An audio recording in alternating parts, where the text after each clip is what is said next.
Let's explore these mysteries together in today's video. The Earth crust displacement theory and the secret city. In the field of geology, the hypothesis of Earth's crust displacement once opened up an extraordinary new perspective on the history of Antarctica. According to this theory, tens of thousands of years ago, the planet's outer shell might have shifted relatively quickly compared to the inner core, dragging entire continents away from their original positions.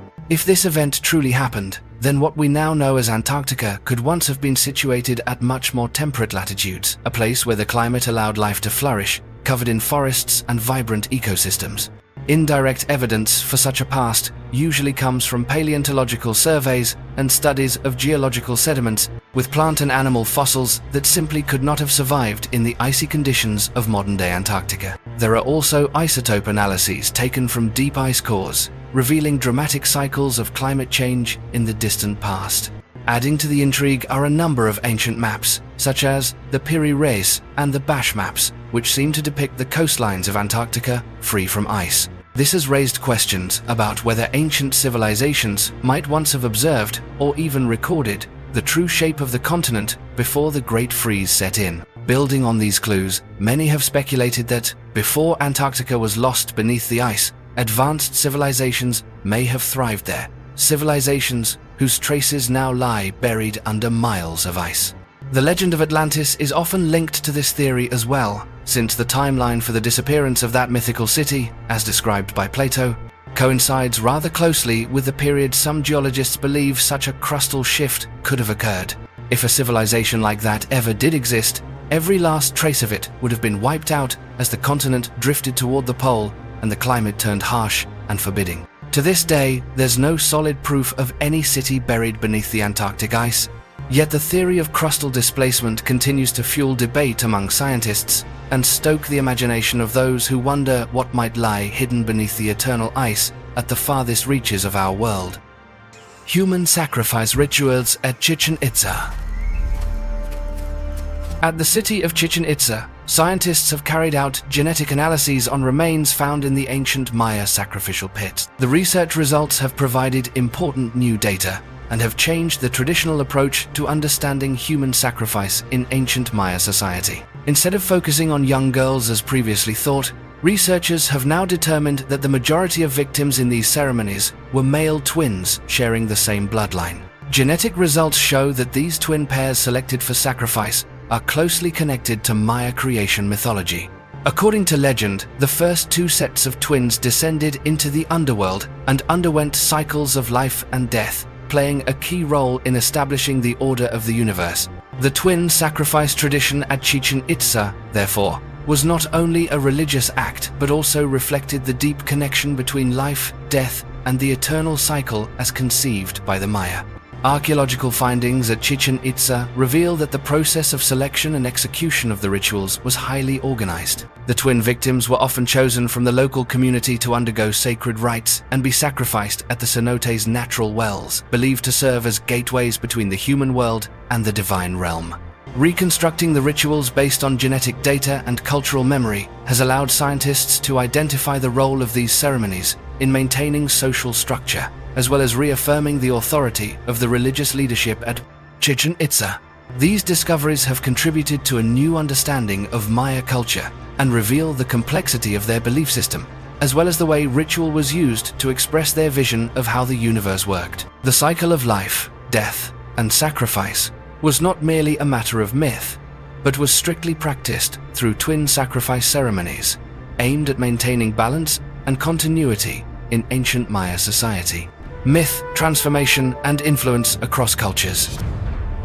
The transformation and adaptation of mythology among the ancient cultures of the Near East was a continuous process, reflecting the competition and creativity of these communities in response to shifting social, political, and religious realities. The major gods of Mesopotamia and the Middle East were not just attached to a single civilization.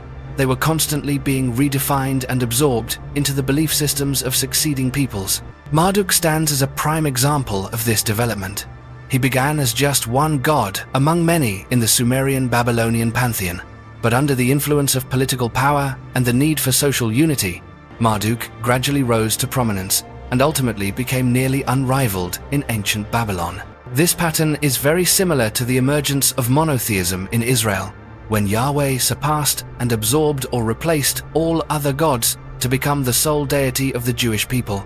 Legends of life and death, such as those of Tammuz and Inanna, or motifs about light and justice found in the story of Shamash, were all adapted through the ages. In Judaism and Christianity, stories of resurrection and the roles of light and darkness, concepts of justice and final judgment all trace their origins or are influenced by these ancient myths. Even in Islam, many symbols and motifs are borrowed or transformed from the older mythology of the Near East. It's notable that this process of transformation often involved the demonization of old beliefs. Gods who were once worshipped as patrons of harvest or justice, upon the rise of new religions, were frequently recast as demons or associated with negative traits to strengthen the absolute role of the new deity. This trend was most pronounced with the dominance of monotheism, as in the cases of Baal, Kos, and even Enlil, all eventually labeled evil gods in later scriptures and religious writings. The transformation of myth and symbol also reflected the struggle for influence among power groups. Mythology was not just about personal faith, it became a political tool to control social consciousness and to create a boundary between us and the others.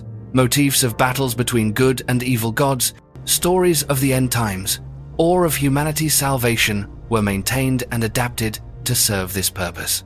Thus, ancient myths and gods never completely disappeared. They were continually reborn to fit new circumstances, serving as both foundations and targets of exclusion in the development of major religious systems. This interplay created the intricate and ongoing tapestry of spiritual culture in the Middle East and throughout humanity. The forgotten civilization of the Sahara.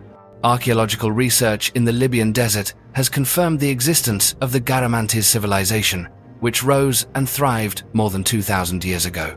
Beginning with analyses of modern satellite imagery combined with aerial photographs from the 1950s, scientists have identified a network of architectural remains, including fortresses and agricultural systems scattered deep within the Sahara interior. These discoveries have sparked new theories about the scale, technological sophistication, and social organization of the Garamantes. One of their most remarkable achievements was the fogaras, an underground irrigation system. This network of subterranean canals drew water from aquifers or lowland basins to residential and agricultural areas. The system was highly advanced, requiring an understanding of groundwater levels and stable construction methods suited for desert terrain. Many of these canals stretched for several kilometers, providing a steady water supply for agriculture and supporting large populations in regions that receive almost no rainfall year-round. Architectural remains show that the Garamantes built numerous fortresses from stone or sun-baked brick, grouped together with defensive walls. Residential buildings and public spaces were sensibly laid out, demonstrating organized social structure and division of labor. In addition, the Garamantes developed centers for metalworking, toolmaking, and pottery, all aimed at meeting daily needs and facilitating internal trade. The discovery of writing fragments and working tools proves the existence of a centralized management system and the transfer of technical knowledge within the community. Wise management of resources and strict control of water sources were key factors that allowed the Garamantes to sustain large, stable settlements in an arid climate. Archaeological evidence also reveals commercial exchange between the Garamantes and other North African regions, especially along caravan routes that transported goods from Egypt and the Sahel. Unlike their contemporaries, who were influenced or controlled by the Roman Empire, the Garamantes developed independently, holding a central position on the southern edge of the Sahara. Their sphere of influence stretched across strategic oases, serving as transit points for goods and precious metals. The material legacy left behind is a testament to the adaptability of the community and offers new insights into social dynamics and technological innovation in prehistoric North Africa.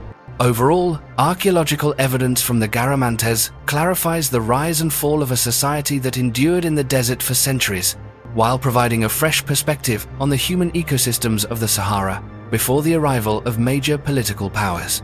The Demon Graveyard in Russia. Hidden deep within the Siberian forest lies a strange patch of land that locals call the Demon Graveyard, a place where no tree grows, no trace of animal life appears, and the land stands utterly barren amid a sea of trees. For decades, research teams and explorers have come here searching for answers to this eerie phenomenon.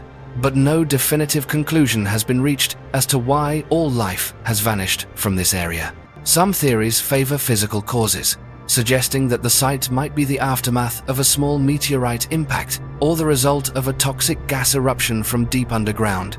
There have also been studies noting magnetic anomalies and unusual soil composition, but so far, no toxic substances or abnormal radiation have been found.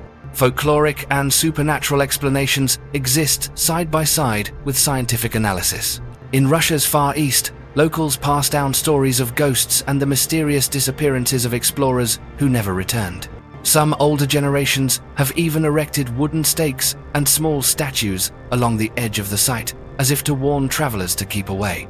Many unofficial expeditions have reported feelings of dizziness, and there have even been cases of unexplained fainting, adding yet another layer of legend to the mist that shrouds the demon graveyard. Geologically, the area forms part of the icy plains, where many mysterious explosions have been recorded in local history, the most famous being the Tunguska event of 1908, caused by a meteorite exploding in the atmosphere. However, the traces at the demon graveyard are much smaller, with no charred rings or deformed rock typical of major impact craters. Another hypothesis suggests that a gas eruption may have poisoned the soil locally, wiping out all life in a narrow area for decades. While research teams continue to collect data, the area remains frozen amid the sea of forest, standing both as a geological oddity and a source of mysterious legends still unexplained. The demon graveyard has become one of the great challenges for modern science, blending natural phenomena and folk belief in a single enigmatic spot on Russia's map of mysteries. Zombie creatures awaken.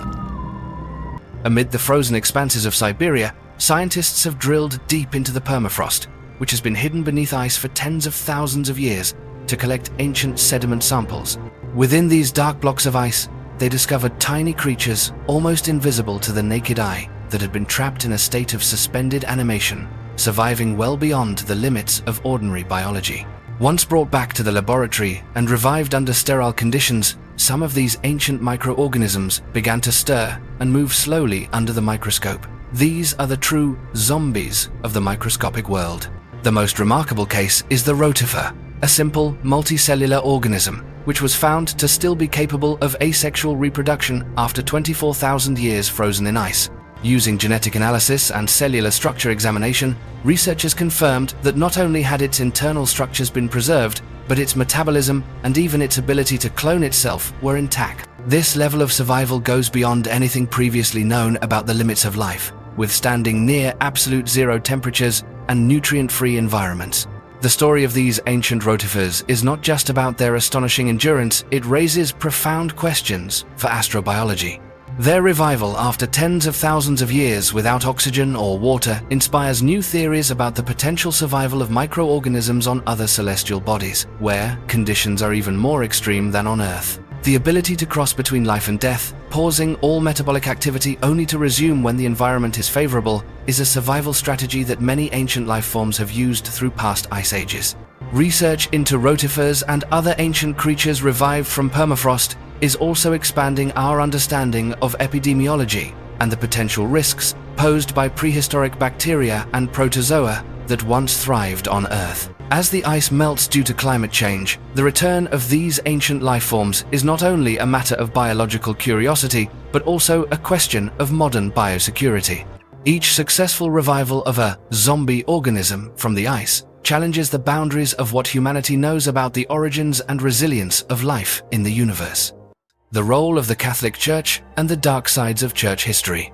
After Christianity was recognized as the state religion, the Church did not merely guide spiritual life, it came to dominate the social and political landscape of Europe for centuries. The fusion of religion and secular power created a centralized structure of authority, where the decisions of popes and the clergy shaped not only matters of faith, but also determined the destinies of communities and even entire nations.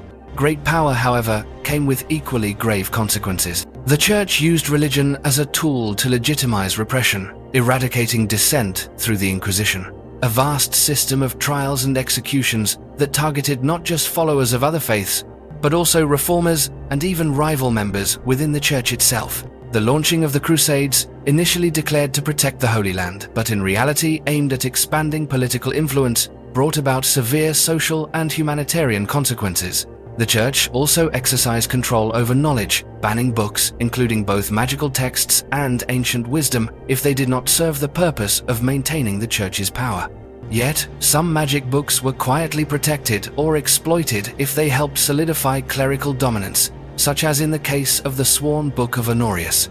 In modern history, the Church established or maintained alliances with political forces to defend its interests, from signing the Lateran Treaty with Mussolini and turning a blind eye to fascist regimes, to shielding or even aiding Nazi war criminals after World War II, including those involved in the Holocaust. Many of the Church's moral scandals were hidden or allowed to fester for decades. Beneath a veneer of piety, the Magdalen laundries in Ireland were, in reality, forced labor camps for women, notorious for serious abuses kept secret for years. The issue of child sexual abuse by thousands of priests in multiple countries only came to light under immense public and media pressure, despite evidence that senior leaders were aware and actively concealed the crimes. On another front, the Church has sought to manipulate and control history, for example by legitimizing Inquisition trials in internal reports to downplay the number of victims, or by defaming figures who threatened the power structure, such as the deliberate identification of Mary Magdalene as a prostitute to erase any possibility she had a leadership role in early Christian communities. Recent financial scandals, such as the case of Cardinal Angelo Becciu, have exposed the dark side of the Church's financial structure and authority, with evidence of money laundering and massive property transfers taking place within the Church almost entirely without independent oversight. These dark pages are not simply chapters of the past. They continue to affect the standing and credibility of the Church today, raising difficult questions about responsibility and the relationship between religion and morality in modern society. Exploding craters in Siberia.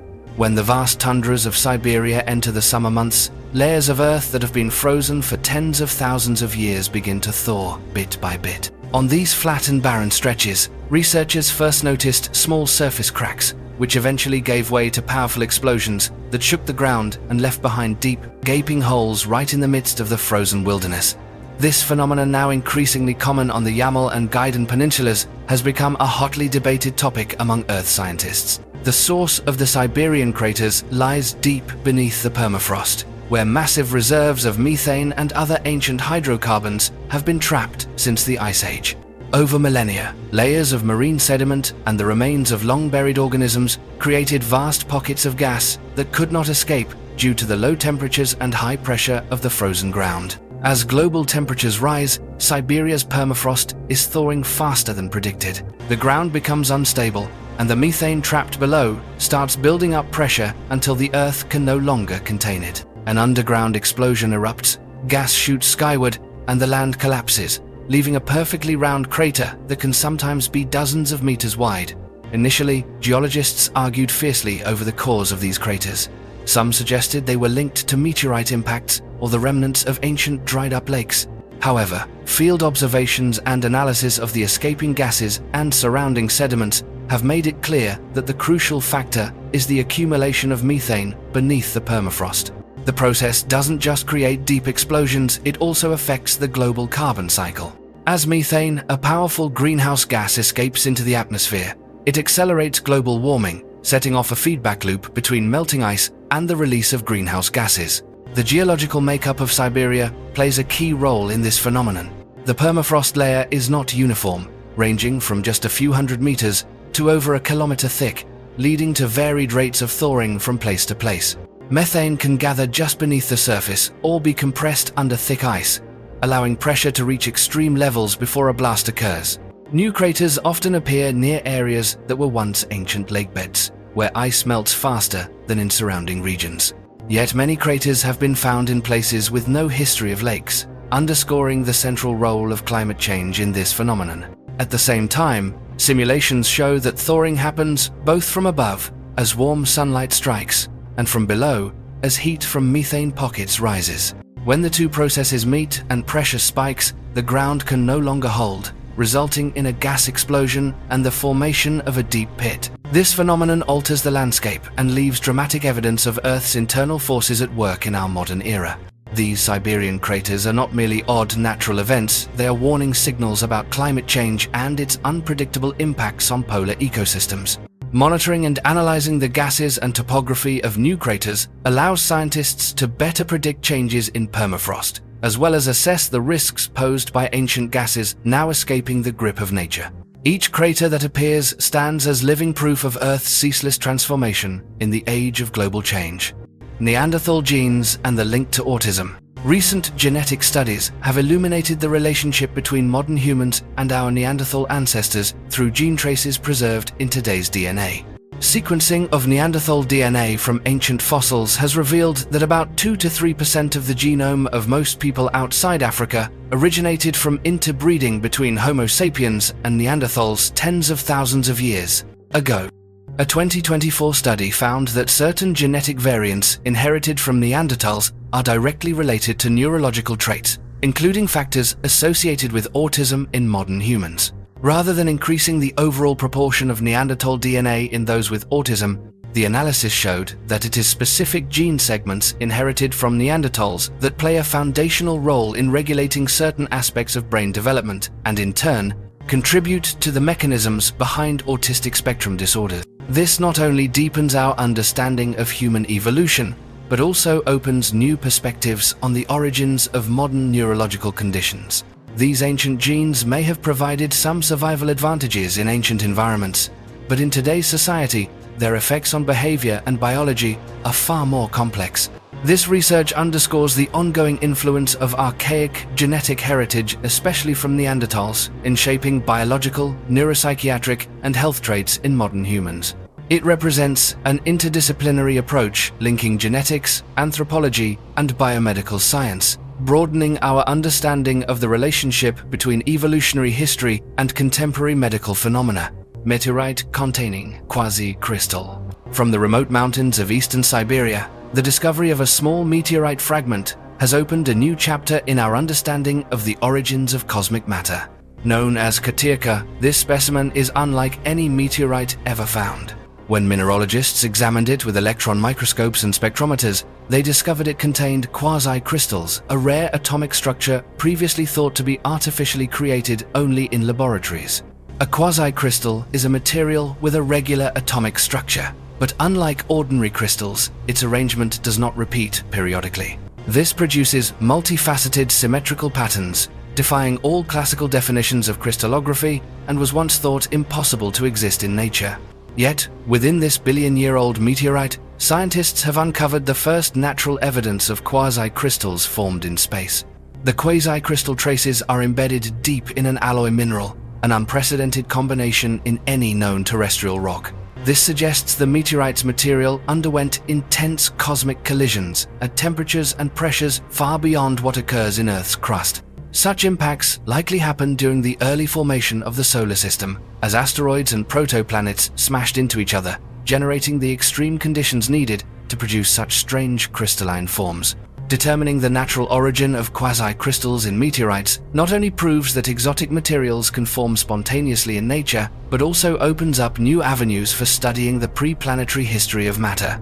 The isotopic composition of these minerals helps geologists estimate the meteorite's age and correlate it with major events in the solar system's past. Finding quasicrystals in meteorites also raises questions about the possible existence of unknown materials on other celestial bodies. This discovery has changed the scientific perception of the diversity and complexity of cosmic matter. Every meteorite fragment like Katirka serves as a witness to extreme physical processes, preserving a record of the solar system's earliest days and the possible evolution of matter in space. Continued research on quasicrystal samples will likely pose new questions about physics and the mysterious workings of the primordial universe. The Mammoth ivory crown in Denisova Cave. Deep inside Denisova Cave in the Altai Mountains, an ancient cultural layer has revealed itself through seemingly lifeless artifacts that shed light on the deep history of prehistoric Siberia. In this land where the ground remains frozen year-round, archaeologists made a remarkable discovery. A crown crafted from mammoth ivory, dating from 35,000 to 50,000 years ago. The object's structure consists of a thin strip, cut from the tusk of a mature mammoth, bent to fit snugly around the crown of an adult human's head. its surface still bearing traces of fine engravings and careful polishing. The process of shaping mammoth ivory required specialized cutting, forming, heat softening, and manual polishing techniques, demonstrating that the maker understood both the properties of the material and the complexities of its craftsmanship. Mammoth ivory itself was a precious resource, only available during the era when herds of mammoths roamed the frigid northern grasslands, establishing a clear ecological connection between ancient humans and their environment. Analysis of the crown's work surfaces shows it was intentionally shaped for a specific form, distinct from everyday utilitarian objects. Beyond its material value, the ivory crown also reflects the social organization and local customs of its makers.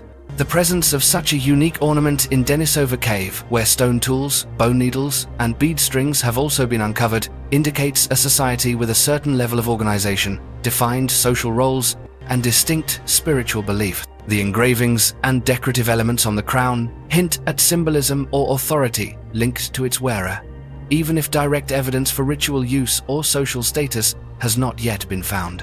What is especially remarkable is that the mammoth ivory crown was found in the same archaeological layer as teeth and fossilized bones belonging to Denisovans, a human group genetically distinct from both Neanderthals and modern Homo sapiens. The coincidence of artifact and fossil strengthens the theory that the crown belonged to Denisovan individuals themselves and provides a rare glimpse into their creativity, communication, and division of labor. Researchers have found numerous other ivory, bone, stone, and bead artifacts in Denisova Cave, painting a vivid picture of a prehistoric society skilled at utilizing natural resources and applying advanced knowledge and techniques. Sewing needles, bracelets, and mammoth ivory bead necklaces discovered alongside the crown all bear witness to the spiritual life, rituals, and individual symbols present in this land since the Ice Age. With every deeper excavation in Denisova Cave, new details emerge about the society, customs, and craftsmanship of its ancient inhabitants. The mammoth ivory crown is not only evidence for the existence of a mysterious branch of humanity, it also helps reconstruct the social development, community structure, and spiritual life of the ancestors of modern humans in Northern Asia, tens of thousands of years ago. The mystery of lost civilizations and forgotten technologies. The mystery of lost civilizations and vanished technologies has always ignited curiosity and challenged fundamental assumptions about human history.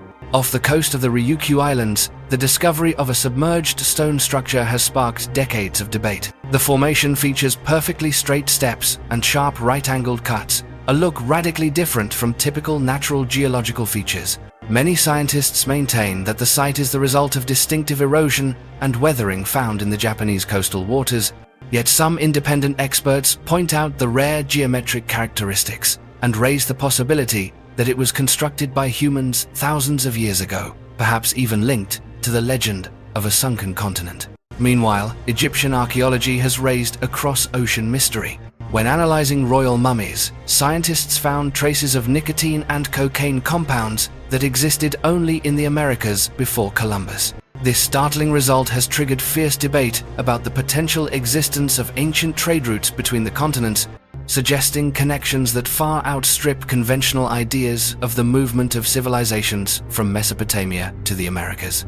While contamination or laboratory error has been cited to explain the findings, some researchers still ask whether Egyptian seafarers or American voyagers once crossed the ocean, undertaking journeys lost to the written record. In the Middle East, excavations at Tal el Hammam in Jordan have yielded extraordinarily unusual evidence. This site, thought by many scholars to be synonymous with the biblical city of Sodom, destroyed by fire and brimstone, has revealed glassy ceramic fragments and bodies bearing scorch marks, mainly around the abdomen and chest. Most theories focus on two possibilities. Either a massive meteorite strike unleashed a thermal shockwave that obliterated the city, or the destruction was the result of an unknown type of weapon lost to ancient history. Although more evidence is needed, the discovery adds an important piece to the puzzle of how such thriving cities could collapse overnight, and whether technologies or knowledge existed far beyond what conventional history acknowledges. These stories show that humanity's march towards civilization may have been far more complex than the traditional linear narrative suggests. The appearance of out-of-place artifacts and strange findings in modern archaeology continues to expand the frontier of questions about lost civilizations, vanished achievements, and the real extent of ancient technological and cultural exchange across oceans in eras for which so little documentation survives. Legends, myths, and lost civilizations. The legends and myths of vanished civilizations have always run parallel to official history and often penetrate even more deeply into the human psyche because of their mysteries, layers of meaning, and the tantalizing blur between reality and fable. The city of Iram of the Pillars, mentioned in the Quran as the richest center on the Arabian Peninsula, is said to have gathered powerful tribes and built mighty fortresses among the sands. According to legend, Iram reached the peak of wealth and splendor before being suddenly buried by storms, living on only in religious memory and scattered writings. The search for Iram's real location remains unsolved, despite expeditions to the borders of the Rub al-Khali Desert and the Saudi Arabian Peninsula, with the truth remaining delicately balanced between history and myth. To the far north, the story of the Viking settlements in Greenland has left an enormous gap for historians and archaeologists. The eastern and western settlements, once thriving centers of Nordic farming and trade with Europe, were abandoned within a few centuries. All that remains are stone foundations, deserted churches, and fragmentary accounts by medieval European clerics. Theories for the collapse range from climate change making winters too harsh for crops, to resource exhaustion, conflict with indigenous peoples, or disease, but to this day, there is no convincing answer for the disappearance of an entire community. Great cultures such as the Vinca in southeastern Europe, the Mississippian in North America, the Axumite in the Horn of Africa, or Nineveh, the Assyrian capital, demonstrated complex social organization, thriving trade, or religious centers. Vinca pioneered agriculture and metallurgy in Europe, Axumite controlled trade routes linking Rome and India, and Nineveh was once the world's largest city, its vast library filled with clay tablets. Yet, the ends of these civilizations are often vague, sometimes dissolving through migration or abrupt decline, leaving only a few lines of undeciphered script or, as with Cucuteni Tripoli in Eastern Europe, the repeated burning and rebuilding of cities, confusing the archaeological record and obscuring the causes of collapse. Kerma in Nubia reveals the meeting of local and Egyptian cultures, rising to power before succumbing to external influence or conquest. The Etruscans in Tuscany left a legacy of language, architecture, and art, but after their assimilation by Rome, much of their identity vanished, only partially preserved in script and enigmatic cultural traces. Ancient Iran once hosted the giraffe culture. Builders of large cities and creators of geometric scripts now vanished, their tombs and ruins scattered along ancient riverbeds. What unites all these civilizations is their advanced society and technology compared to their neighbors, cities, trade networks, monumental works. Yet when they fell, they were almost erased from the stream of history, surviving only as legends, myths, or puzzling relics. The search for their stories is also a quest to solve the riddle of their collapse, wars, or internal upheavals never fully recorded.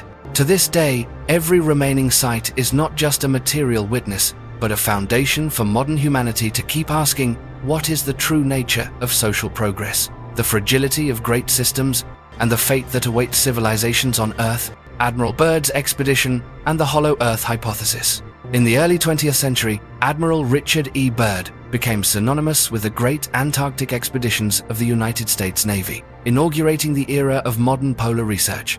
Byrd and his teams conducted numerous flights over the frozen continent, establishing the first research bases there and collecting vast amounts of valuable scientific data.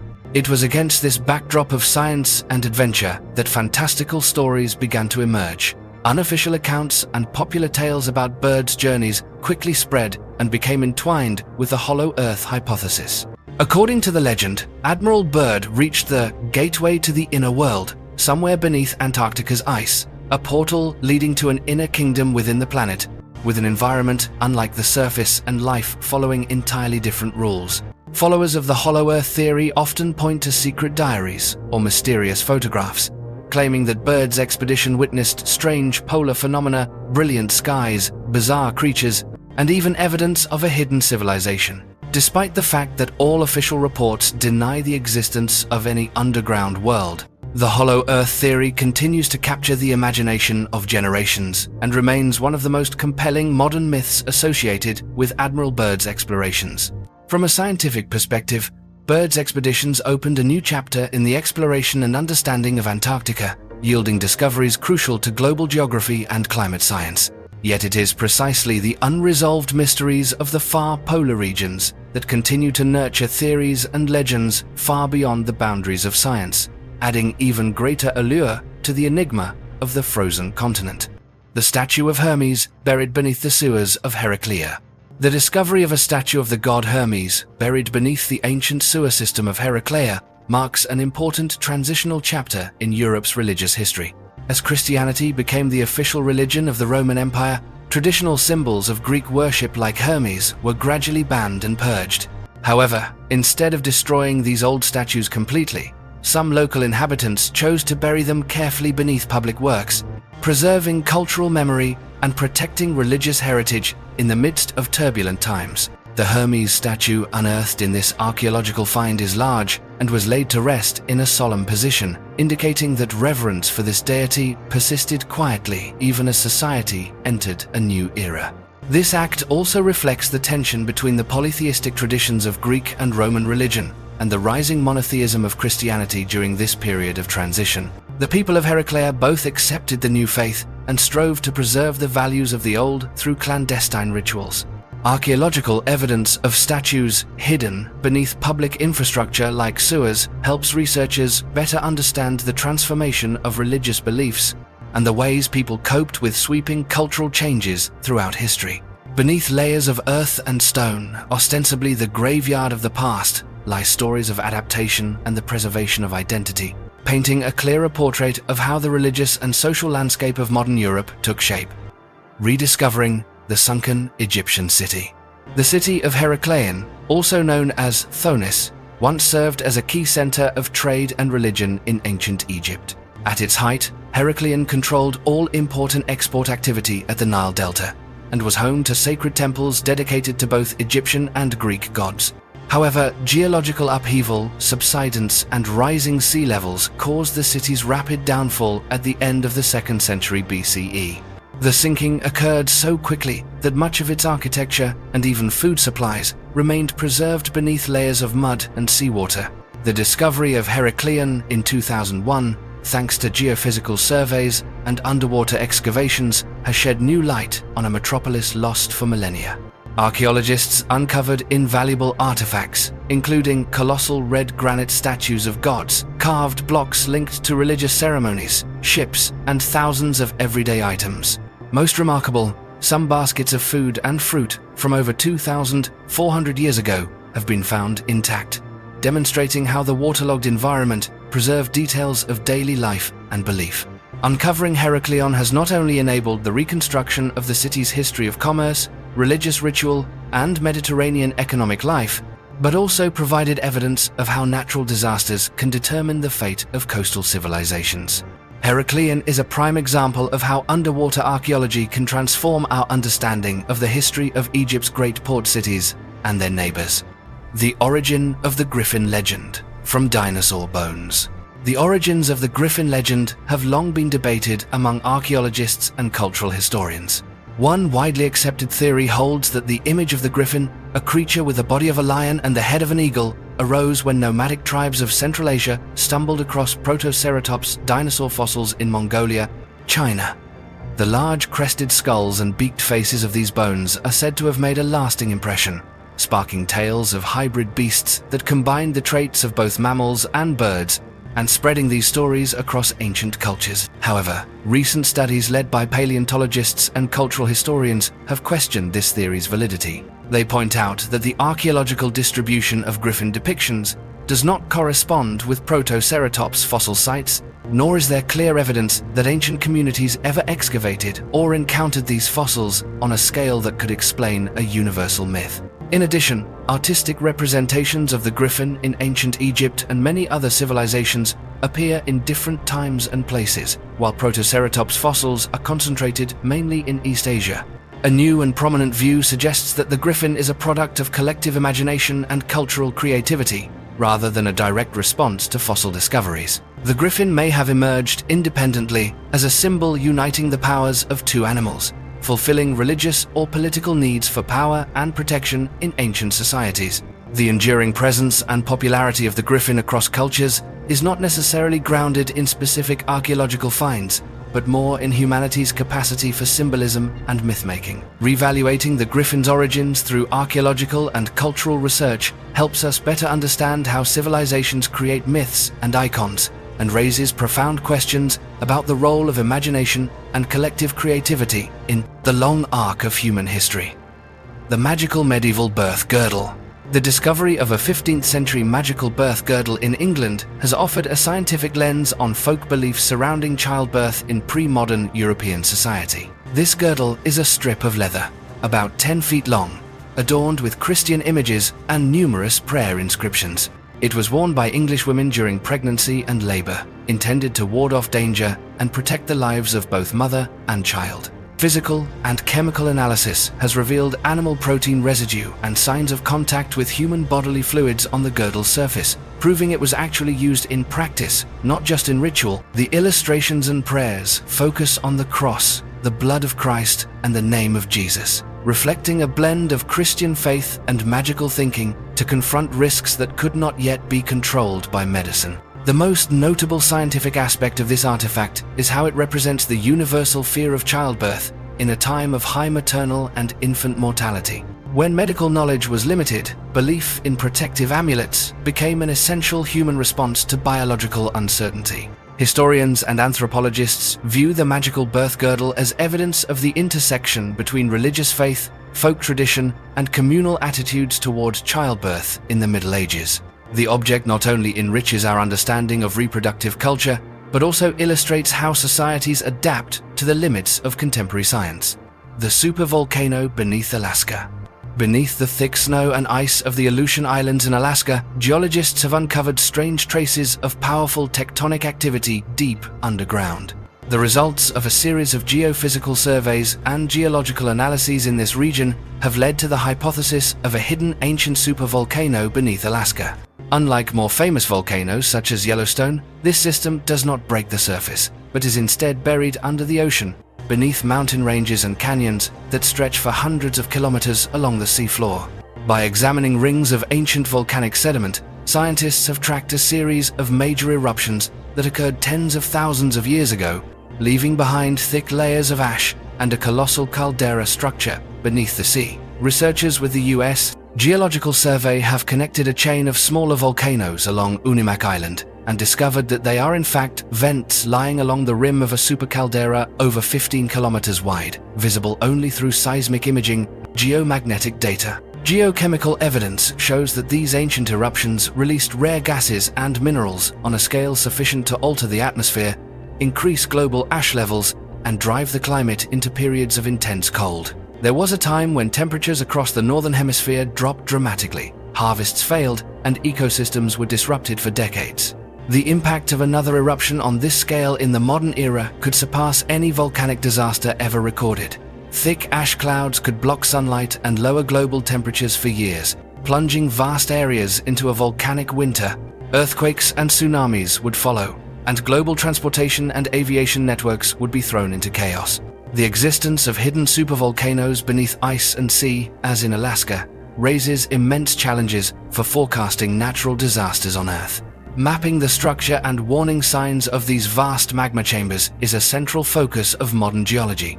Remote sensing and deep 3D modeling technology are crucial tools for identifying potential threats, helping humanity prepare for events that could transform the entire course of life on this planet. The Yeti and hairy monsters of Alaska.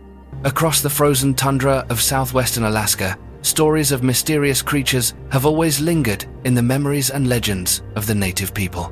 They call these beings by many names, but the most common are Uriuli and the Alaskan hairy man. According to the tribes living along the shores of Lake Iliamna or around the Yukon River, this creature is described as gigantic, sometimes standing 3 meters tall, its entire body covered with thick, long hair, arms hanging down to its knees, and eyes that glow in the darkness.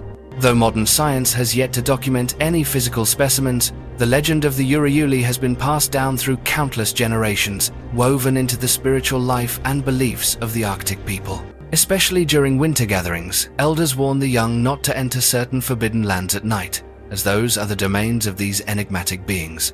Some believe the Uri originated from people who became lost or left their communities hundreds of years ago, slowly evolving and adapting to the harsh conditions until they became part human, part beast.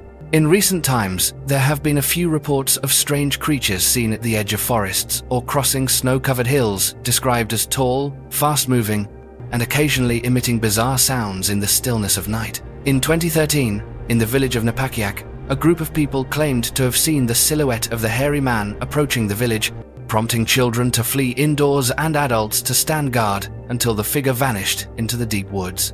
Alongside tales of the Uri, considered gentle and shy, there are also legends of the Alaskan hairy man, a more aggressive creature known to attack if its territory is disturbed.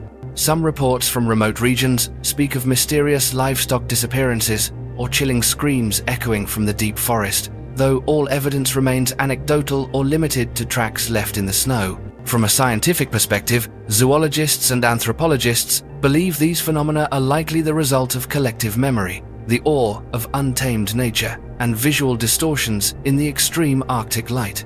Yet these legends endure, remaining an essential part of local cultural identity and offering a fascinating subject for the study of collective psychology and human ecology in some of the most unforgiving environments on the planet. Excavating the 350-year Old Eskimo Massacre Site. When layers of permafrost and soil in Alaska were removed during a modern archaeological dig, researchers uncovered direct evidence of a dark chapter in Eskimo history. Beneath the frozen ground at the Agaligmiut site, the traces of a centuries-old tragedy long thought only legend slowly came into focus. More than 24 skeletons lay piled together, many bound with grass cords, their faces turned downward, revealing that this was no ordinary burial, but the aftermath of mass violence. Physical evidence at the scene, such as skull wounds, arrowheads, and spear points near the remains, and scattered burn marks in the soil, paints a picture of fierce conflict. Notably, the majority of the victims were women, children, and the elderly, suggesting the attack struck when most of the village's men or warriors were absent. The devastation, along with traces of a burnt settlement, transformed what had been an oral tale into a historical event. Anthropological analysis shows the victims belonged to the Yupik community, a branch of the Eskimo people that has survived in the far north for thousands of years. Researchers believe the conflict may have arisen over resources, hunting rights, or disputes with neighboring groups in the harsh climate. Local legend even recalls a quarrel during a game that escalated into large-scale revenge after a single misthrown dart. The excavation not only confirms the reality behind what was once considered myth, but also offers a new perspective on society, law, and the forces of violence in prehistoric Alaska. Archaeologists also found associated objects, stone tools, grass cords, fish bones, and everyday items, allowing them to reconstruct daily life in a community wiped out in a single calamity. This event stands as a powerful example of internal conflict, highlighting the fragility of polar cultures, where people have always faced dangers from both the elements and one another. Primitive life in China, 40,000 years ago. Archaeological discoveries at Sharma Bay in China, dated to around 40,000 years ago, have revealed new insights into the primitive lifestyle and the development of technology and society in prehistoric East Asia. Research shows that ancient inhabitants here learned to extract and process ochre into red pigment on a large scale, a significant step in the use of mineral resources for cultural, spiritual, or artistic purposes. The pigment workshop remains and stone tools found at Sharma Bay indicate the formation of organized production activities, marking an early phase of labor division in prehistoric communities. The use of red pigment for painting, decoration, or funerary rituals is evidence of the development of symbolic thought, heralding the dawn of figurative art and intangible cultural practices. The sophistication with which pigments were produced shows accumulated knowledge and skill passed down through generations, forming the bedrock of ancient technical and artistic traditions in the region.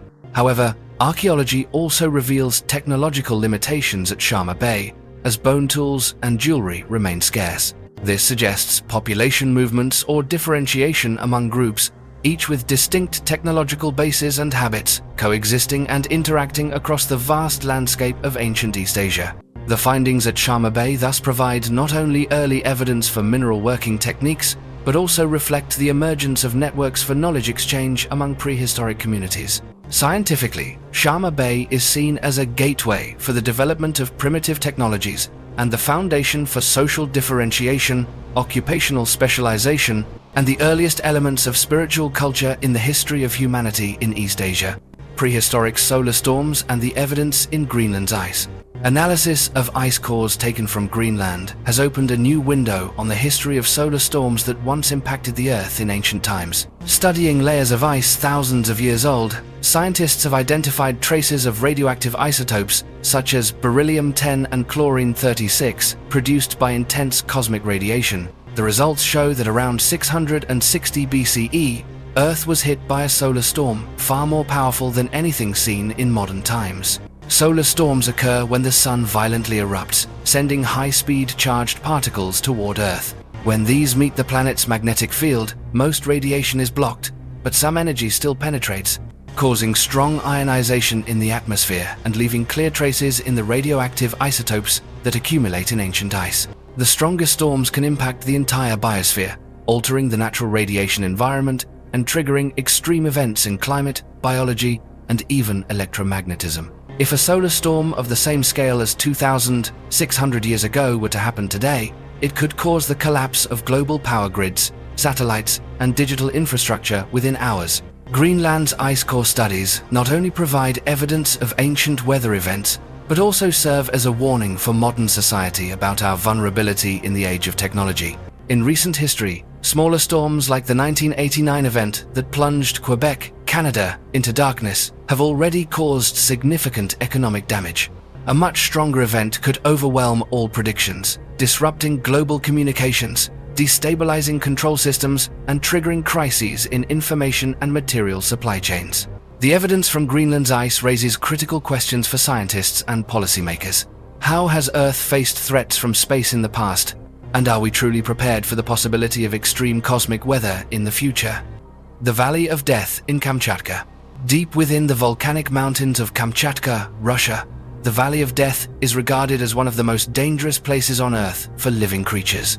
For decades, scientists have recorded the deaths of countless animals, birds, foxes, bears, even raptors who perish within its boundaries for no immediately apparent reason. Modern surveys have revealed that the valley's air, especially in summer, contains concentrations of carbon dioxide and hydrogen sulfide far beyond the tolerance of mammals, forming a dense layer near the ground that cannot escape due to the surrounding terrain. Since the late 20th century, Russian geologists have measured soil, collected rock samples, and analyzed the microclimate, discovering spikes in toxic gas levels during ice melt or volcanic activity nearby, which alter the valley's geological structure. These conditions have made the Valley of Death a natural exclusion zone where some animals perish within minutes of entering. While toxic gas buildup has been observed at volcanic sites worldwide, few places are as extensive and deadly as Kamchatka's valley. Beyond the science, the Valley of Death is shrouded in mystery and legend stories told by indigenous communities and the earliest explorers. Folk tales speak of giant copper cauldrons buried underground, believed to be relics of an ancient civilization or objects fallen from space. Others recount sightings of giants emerging from the valley's mists, striking fear into anyone who dares enter. Although modern researchers have found no large metal objects, the persistence of these stories only heightens the region's already formidable mystery. Recent expeditions have focused on pinpointing the origins and patterns of gas emissions and their connections to Kamchatka's volcanic and geothermal activity. Some theories suggest that natural gas pockets accumulate beneath the surface, releasing large amounts of toxic gas during temperature changes or seismic events. This process is unpredictable. It can occur suddenly or vanish just as quickly, making it difficult to forecast danger levels. For now, the Valley of Death remains a blank spot on the biological map of Kamchatka Peninsula, an unresolved phenomenon at the crossroads of science and legend, holding layers of data and folklore handed down through generations. Zombie bacteria outbreaks from thawing permafrost. As Siberia faces summers of unprecedented warmth, the permafrost begins to thaw, exposing soil layers that have remained sealed for tens of thousands of years. Hidden within this ancient ice are the remains of extinct megafauna and wild animal populations that survived through many climatic eras, including the dormant seeds of plagues that once ravaged both wildlife and humans across northern Asia. One of the greatest threats is the resurgence of anthrax bacteria, a microorganism capable of surviving for decades or centuries as spores preserved in nature's deep freeze. During an unusual heatwave in western Siberia, the carcass of a reindeer that had died from anthrax decades earlier was revealed as the ground thawed. Anthrax spores, shielded from light and air for years, suddenly found ideal conditions to reawaken. With rising temperatures and thinning ice, the bacteria spread once again through soil and water. In a short time, an epidemic broke out, infecting thousands of reindeer and passing to humans through contaminated food and water sources. Epidemiologists quickly mobilized, combining geological and microbiological research to trace the origin of the outbreak and its transmission cycle. The Siberian anthrax episode is now seen as a textbook example of the risks that ancient pathogens can resurface in an era of climate change. The permafrost of the Arctic and Siberia is a vast natural archive of bacteria and ancient viruses that once flourished on Earth, now posing a growing threat of new outbreaks as global temperatures rise. This is not merely a local issue, but a global concern. Laboratory and field studies confirm the remarkable survival of bacteria and viruses in extreme cold. Climate models predict that permafrost will continue to shrink, meaning more dormant pathogens could soon be released into the environment. This presents a major challenge for health systems, disease surveillance, and biosecurity worldwide, while highlighting the deep links among climate, geology, and the evolution and persistence of ancient microbes. Prehistoric plants that sleep at night. Discoveries of insect marks on fossilized leaves from the Paleozoic and Mesozoic eras have revealed a fascinating behavior in ancient plants' daily life cycles. Analysis of these fossil leaves shows that bite marks mostly appear on leaves that had already curled or folded at night, just as many modern plants do when darkness falls. This behavior is visible throughout ancient strata, from the era when the first land plants emerged to the rise of flowering plants. Through hundreds of fossil samples from around the world, paleobotanists have found that leaf folding is not limited to any single plant group, but appears across many evolutionary branches. Insect damage patterns show that most feeding happened when the plants had shifted into their sleep state at night, their leaves rolled up to shield the most sensitive tissues. This evidence supports the idea that leaf folding played a protective or water-conserving role, though the ultimate biological function remains a mystery. Many hypotheses have been proposed, including suggestions that plants sleep to avoid frost damage or to minimize water loss, but modern physiology still has not pinned down the precise mechanism. Even Charles Darwin referred to this phenomenon as an unresolved mystery in his book on plant movement. The latest fossil evidence shows that nighttime leaf folding is not unique to modern flora, but is a deeply rooted behavior, reflecting the complex and varied adaptations of plants over hundreds of millions of years of evolution. The genie lamp, a Roman-era protective talisman. The genie lamp, discovered in the city of David, Jerusalem, stands as a prime example of protective beliefs in ancient Roman society. This bronze lamp, shaped with a human face, was found by archaeologists intentionally buried beneath the foundation of a building nearly 2,000 years old, dating to a period of major historical and religious upheaval in the city. The practice of placing such objects, lamps, talismans, or sacred tokens beneath house foundations was common in many ancient cultures, intended to bring peace, luck, and protection against supernatural forces believed to threaten the household. Experts classify this lamp as a foundation deposit, an item placed at key locations during construction to safeguard the building and its inhabitants. In the multi-religious and superstitious environment of Roman-era Jerusalem, belief in gods, demons, and invisible powers shaped the daily spiritual lives of urban dwellers. The concept of the genie, or jinn, widespread across ancient Middle Eastern cultures, reveals how religious systems and beliefs mingled and influenced each other. The discovery of this genie lamp offers researchers a clearer view of ancient worship, protective rituals, and spiritual practices in Roman and Middle Eastern cities. It shows how people in the ancient world sought safety and good fortune amid life's uncertainties. In this way, objects like the genie lamp are more than archaeological finds. They are keys to understanding the diversity of beliefs about the sacred, magic, and the role of faith in the development of ancient cities. Legends of ancient high technology. The legacy of ancient civilizations is not just preserved in tales of war and destruction, their texts and artifacts also hint at levels of technology beyond what modern archaeology has predicted. Nowhere is this more debated than in the epic poems Mahabharata and Ramayana of ancient India, which are filled with descriptions of Vimana flying machines piloted by gods, capable of moving freely through the sky, crossing vast distances, or even leaving the Earth to travel into space. The sacred texts do not merely use mythic imagery, they contain passages that resemble technical manuals, descriptions of engines, cockpits, construction materials, operational procedures, and even categories of Vimana range from small craft for short hops to massive ships for intercontinental or interworld travel. Some sections mention fuel and principles of operation that read like ancient engineering guides, painting a picture of a society with knowledge of mechanics, dynamics, and organized transportation far ahead of what history has recorded. Beyond India, Middle Eastern archaeology has turned up other mysterious artifacts. The most famous is the Nimrud lens, a crystal with remarkable clarity and precision, discovered in the ruins of the Assyrian palace at Nimrud. With a focal length 3 times greater than modern magnifying glasses, this object allowed the ancients to study fine details or inscribe intricate designs on clay tablets. While some suggest it was just decorative or a fire-starting tool, scientists like Giovanni Pettinato have argued it could have been part of a primitive telescope, hinting that ancient astronomers may have watched the heavens with a precision far beyond mainstream expectations. Such artifacts and texts continue to provoke questions about ancient knowledge of physics, optics, and engineering. Were these societies merely agricultural and artisanal, or did they ever reach a technological level able to produce sophisticated devices for research, travel, or communication? Though still debated and lacking absolute proof, these clues are compelling enough to expand our inquiry into the possibility of advanced technology in the distant human past.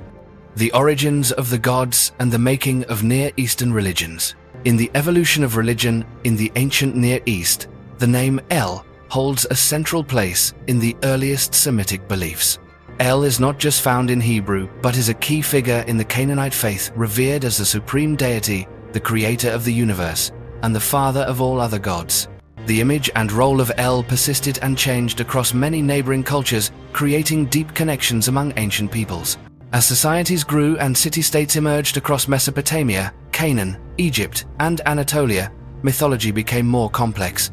El gradually merged with or was subsumed into other divine systems like Yahweh in Israelite tradition.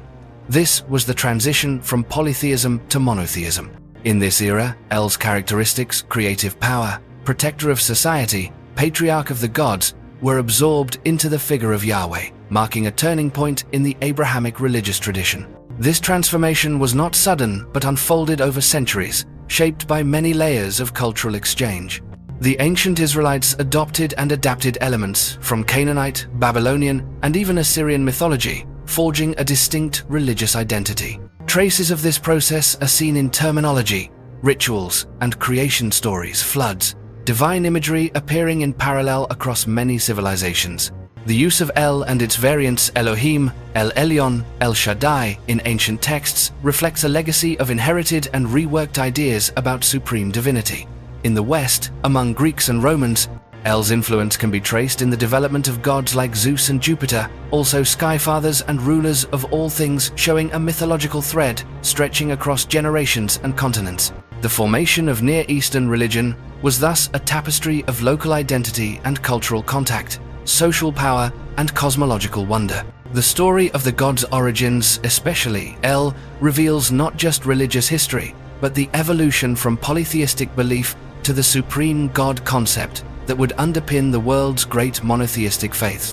Discovering penguin colonies by satellite. Across the frozen expanse of Antarctica, the survival of emperor penguins has always depended on the drifting ice sheets. For years, studying these colonies was a grueling task.